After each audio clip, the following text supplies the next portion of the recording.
a vast archipelago of over 8,000 islands, filled with experiences as colorful as its coastlines.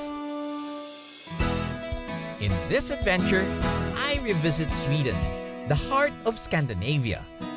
This time, sailing through its rugged western coast for some of the most beautiful island hopping this side of Europe.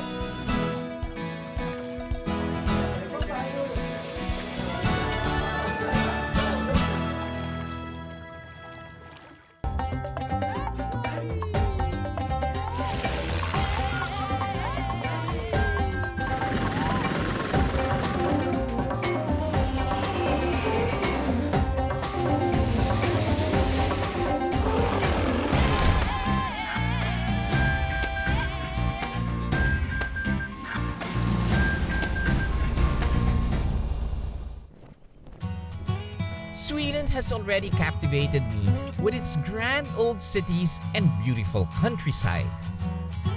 But this time, I was curious to discover more of its western coastline, stretching north from the city of Gothenburg up to the borders of Norway.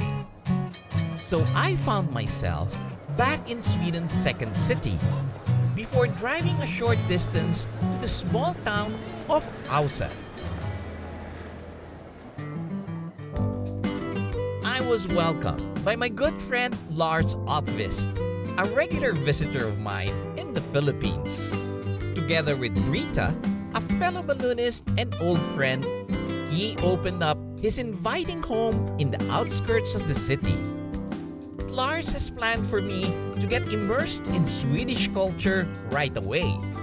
To be Swedish is to love being outdoors. So just before dinner, we walked to the woods behind his house. We're going picking mushroom. This time of the year, it's the best. And in this, my wood Oh, this is your woods and forest, okay. is very good. Yeah. A lot of mushrooms here. One amazing thing to remember when you are in Sweden is an ancient law that gives you the freedom to roam.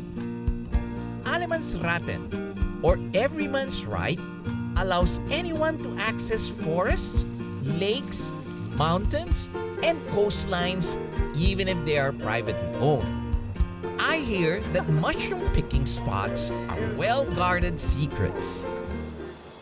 But the tricky thing is knowing which kind to pick, as dinner can suddenly become lethal. So how can you tell if it's poisonous? I smell, at the smell. Oh. And here, they're like a sponge. So either Yeah. stripe Yeah. like this. Yeah. So Lars, you better behave. If Brita dislikes you, she will give you poison one. Yeah. Oh, so that's poisonous. That's really poisonous. Oh no! If you eat it, you're going to die.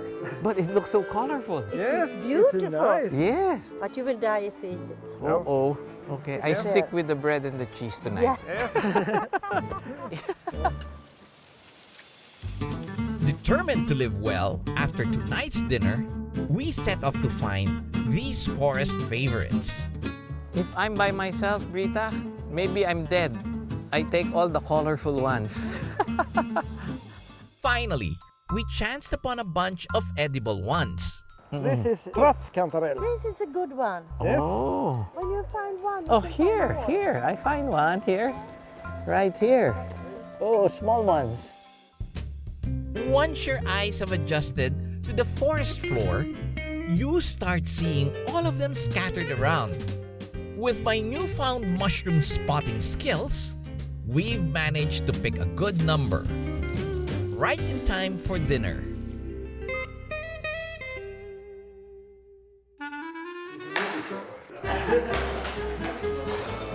We heated up the oven and fired up the grill.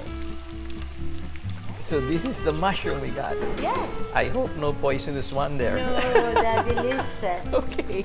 You can trust me. Now for the true test. I start with the mushroom so Joy can relax. Yes. Nothing happens.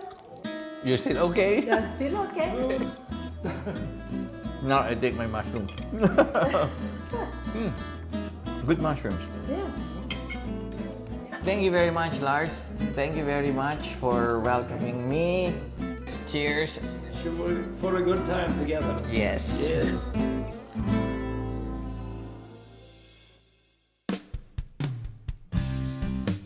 The next day, we set off to experience more of the Swedish outdoors. This time, driving to one of Sweden's many inland lakes. We were joined by my old friend Camilla, who was also visiting me in the Philippines, along with her brother and nephew Johann. The guys enjoy hunting and fishing in Sweden's vast wilderness. Sweden's forest lakes are teeming with fish. Trout, carps, and pike lurk under the waters. But they can be very elusive. You want saw this one fish jumping? Oh yeah. Earlier, yes. Saying good morning to us. Yes. Good morning. Good morning and goodbye. These fish are smarter than us. So I moved to a different part of the banks. Maybe change of luck.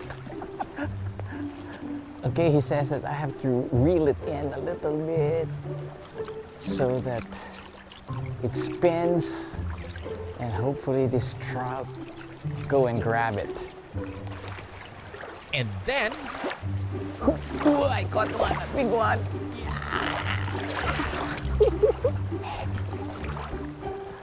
Nope, it just got stuck.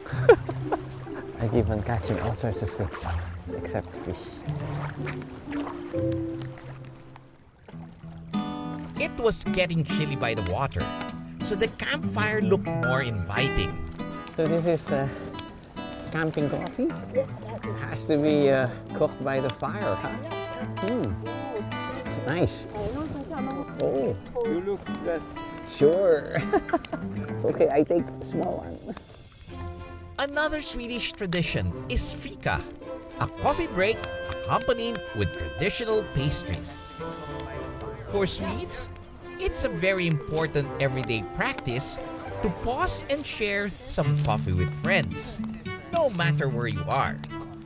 By the end of the day, it was Johann who had some fishing luck. A teeny tiny perch, not enough for all of us to share. But my day was already complete just by having fika in the forest together with old friends.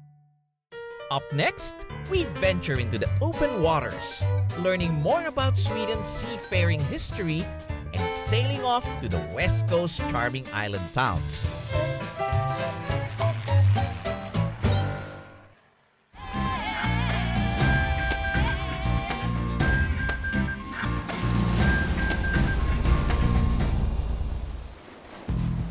The Swedes have always had a deep connection to the sea, having had a long maritime history.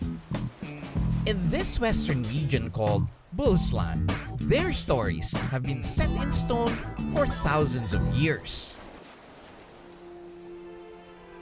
The small town of Tanum, not far from Gothenburg, is the site of 3,000 petroglyphs, varied images that depict life in prehistoric Scandinavia. The rock carvings that we have here are mainly made during the Bronze Age. And the Bronze Age in Scandinavia is 1700 to 500 BC. Carved slowly on granite rock, there are depictions of people, animals, weaponry, rituals, and most noticeably, boats. The imagery that we see here is, I would say, is made by a Bronze Age elite who are connected to trade and traveling. So there are boats. There are 10,000 boats, and that is quite significant as well. And then there are about 3,000 depictions of people. Today, the rock carvings have been painted red in order to increase their visibility.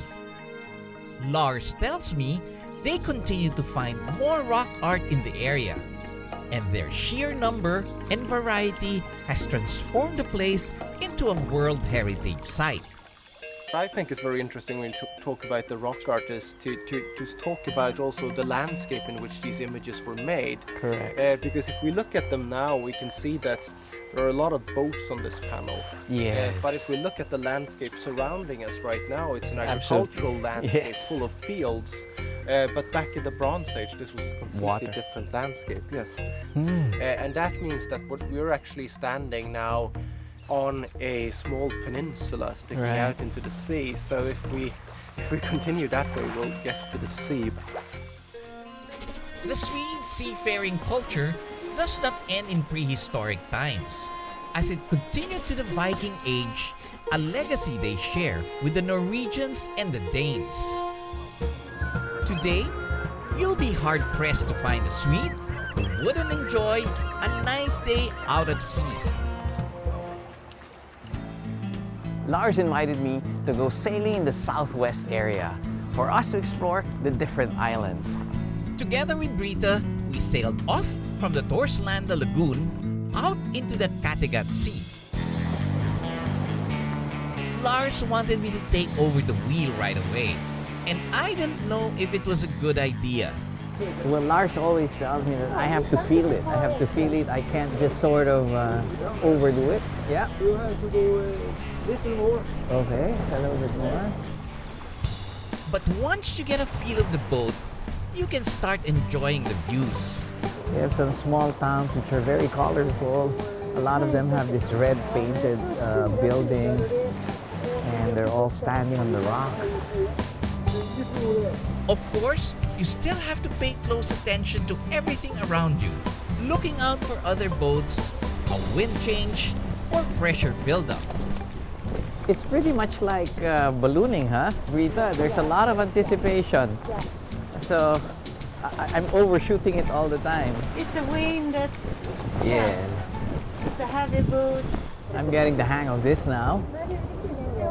And Lars looks more relaxed now than earlier. That's no problem now. I'm safe. You have a real captain on board. About 8,000 granite islands make up the west coast of Sweden, each one having its own unique charm. Now Lars wants to put me to a test. He wants me to go in between these two islands. And if I fail, we have lunch, dinner, and breakfast here. Stop here. You have to fish. We have to fish tonight. Thankfully, we were blessed with good winds and calm waters. I'm beginning to enjoy being captain of this vessel. But as we navigated the tiny straits, I let the professionals take over, or else it's walking the plank for me.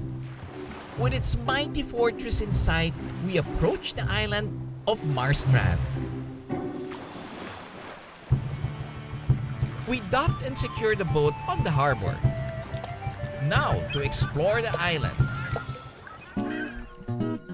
We walked past colorful houses and quaint streets before setting foot on the Grand Hotel for a nice meal. The island captured the heart of Sweden's king, Oscar II, that he had this hotel built as his summer residence in 1892. Well, the view is definitely fit for a king. During its heyday, Norrstrom was the playground of the rich and powerful. King Oscar II had this house built just as a party house. If you take a look at the architecture, up on the roof are some decorations. They call it the carpenter's happiness because it's not really necessary to have it, but it makes them happy. The island's history goes a long way back, with Vikings mooring here before setting off to England. Today, the Karlsten fortress towers over the city, built to defend the town from the Danes. However, it fell to the enemy the only 2 times it was attacked. But it still offers a beautiful panoramic view of the island.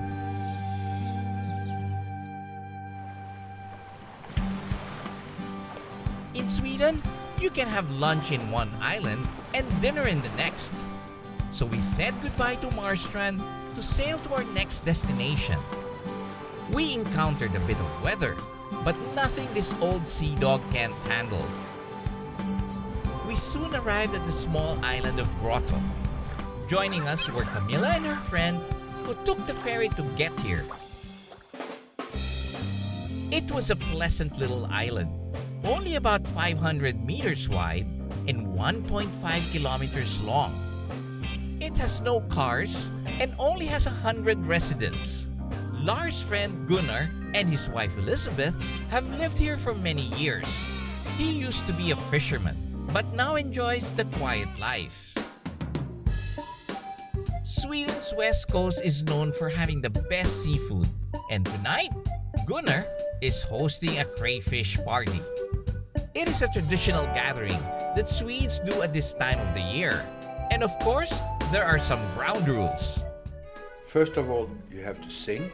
Okay. All the Filipinos know how to sing except me. That's one thing. And secondly, when you eat these crayfish, you have to drink alcohol. We have no English songs, but this is what it goes like. You have a songbook. That's Yes. perfect. We started to dig into the mounds of crayfish. And you were saying that the cheese is very good as well? That's a very special cheese. Okay, the I try. Westerbotten cheese. The crayfish also came with specific instructions. First, Yes. that you save because usually there's something good inside. Okay. Then you open it like that, and then you count 1, 2, 3, Okay. and then you click like that very Okay. carefully without crushing it. Yes. And then you do like this, second time like that. Now it's open. Then you put your thumb here Okay. and you press. This is serious instruction. Then you pull, and then you take like that. Yeah. He's a professional. Yes. Fishing crayfish for 12 years. As I've learned in my previous visits to Sweden, crayfish parties are an excuse to drink and belt out some tunes.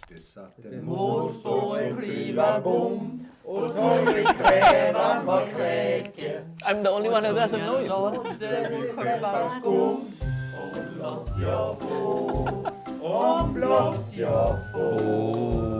Interesting. Skål. That one I know. I know skål. I've never sung it in 9 different tones. Very strong. Snaps is flavored spirit, typical in Scandinavian countries and commonly consumed immediately after a song. And since we had a whole songbook to finish, well, that's going to be a lot of snaps. Vad hette båten? How did she sink? Bottom up. I wasn't sure if I became a better singer or a better drinker after that party, but it was definitely a wonderful meal, and the company even more so.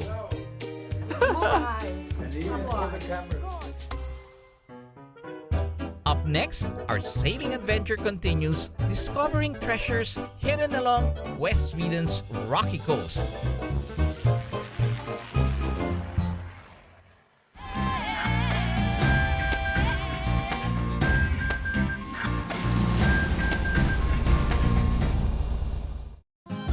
I am still in West Sweden's Bohuslän region, tracing the coast to explore the archipelago's quaint towns. Getting better at my newfound calling as a sailor, we ventured further north to reach the town of Smogen. Smogen is an old fishing settlement dating back to the 16th century. Today, it is one of Sweden's popular vacation towns.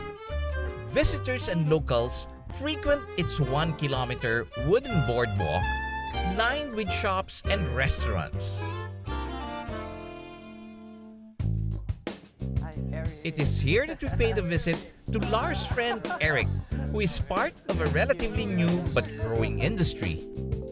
Although Sweden has no tradition of whiskey making, Mackmyra prides itself in being the country's oldest whiskey distillery, starting in 1999. Taking advantage of Sweden's pure water sources, filtered since the Ice Age, and using Swedish barley and oak barrels, Erik tells us that they have the perfect ingredients for excellent whiskey. When you decide to have a barrel, Yeah. you save it for 3 or 4 or 5 years So before you you keep put it in a small one. So we store it. Hidden within these massive outcrops of rock are thousands of barrels of single malt whiskey put away for clients in their reserve program. So Erik, you have so many people here who has owned one barrel. I see that the list you have over Yeah, there. exactly. Yeah, we have about 1,000 of them here. Thousands of them. As barrel, and this is just one of 6 different places we have those. Oh, you have it in other places as well. Yeah. So this is for one where you have your own small 30 liters barrels. Mackmyra lets their clients follow their personal cask from production to maturation, giving them a chance to taste it every year until they decide to have it bottled. Though a new player in the industry, Swedish whiskey has earned the respect of drinkers all over the world. Well, I didn't realize being a sailor meant learning to drink a lot. It's a good thing we've set our course for our last stop, the fabled island of Fjällbacka. One thing to note about Fjällbacka is that it's full of stories. Murder mysteries at that. Famous Swedish writer Camilla used Fjällbacka as the setting of her crime novels. They have become so popular that the town gets tourists wanting to follow in the trail of the books. But for a real-life fairy tale, nothing is more well-known than Swedish actress Ingrid Bergman's love for Fjällbacka. She called it her paradise on earth, spending most of her summers here. Today, the actress is immortalized in the Ingrid Bergman Square at the center of town. Towering over the town is the Brita, a massive stone cliff with a magnificent feature that Lars wanted me to see. We scaled the rocky cliff face that led to ancient formations. Just as it began to rain, we reached the King's Cleft, where giant boulders are wedged between the rock as ice melted during the Ice Age. It was kind of unnerving to be standing underneath the massive boulders as the rain poured down. I didn't want to be pinned under those. But what a stunning reminder of Sweden's long geologic history. Leaving Fjällbacka behind, we decided to go to one of Sweden's remotest areas, the Weather Islands. To get there, Lars and I decided to leave the boat behind and take the ferry instead. As we went out to the Skagerrak Strait, you will start to feel how isolated this area is, passing only rocky, uninhabited islets.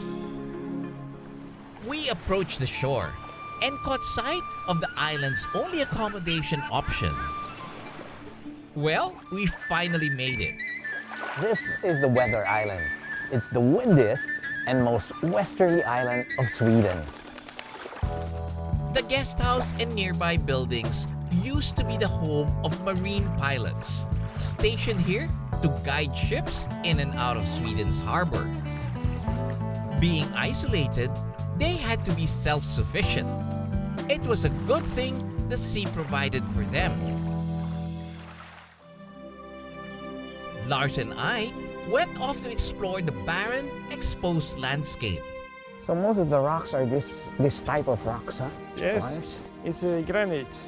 Mm-hmm. The whole island is nearly only rocks. Yes. The natural harbors attracted merchants and seafarers in the Middle Ages, who made their presence known in the rocks. Did anybody check what year this compass rose was made?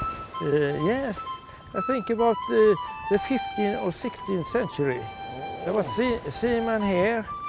Maybe they're waiting for the ice should go away, or the wind should change so they could sail away. Waiting, they had nothing to do. Yes. And they sit here and knock on the rock. Yes, there's a compass rose. And what is this writing? Probably the name, initials Of the fellow who did of the it. fellow who did it, yes. Yeah.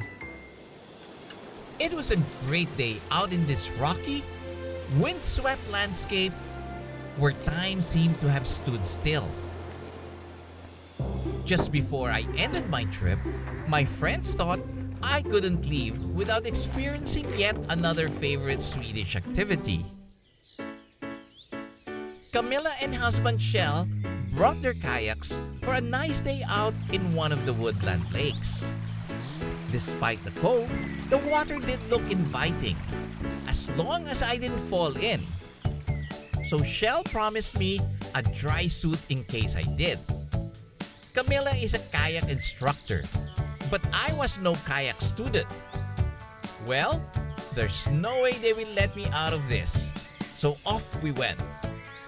Camilla was a very patient teacher, and I soon got the hang of it. And they were right. It was a very relaxing activity, until she tried to teach me how to do an Eskimo roll, recovering upright in case you capsize. But no thank you, I'll just try not to capsize at all. It was the perfect end to my trip, and everything wonderful about Sweden is right here. The quietness of nature, a warm campfire, good coffee, food, and friends. This has been your captain, Joy Roa. See you in the next Asian Air Safari.